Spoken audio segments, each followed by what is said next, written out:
Yeah, well, internally, Maybank expects 75 basis points for the year, and that's partially sort of like to offset the 4.6 inflation forecast that we're expecting for 2022.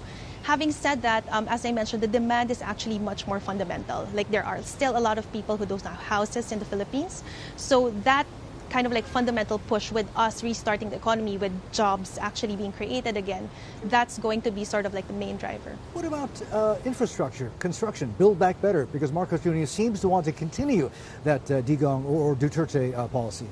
Okay, so I share the same sentiment. I do think that the Build program could likely be continuing in this administration as well.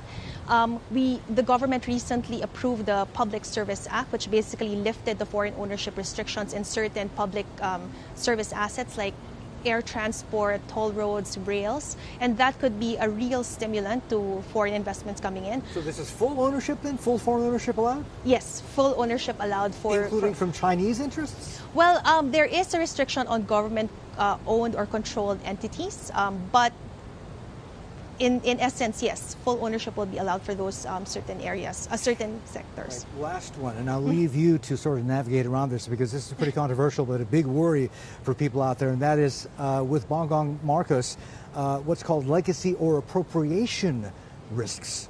How much risk really is there? Okay, I think the key focus for the next few years of any new administration that we will have, including Bongbong Marcos administration, would really be to put the economy back on track. So in that sense, I think the key focus will really be, supporting a lot of the industry, supporting a lot of the businesses. So in that regard, I think there's too much work to be done to be refocused into other sort of risks like that. Including getting family money back or family equity back.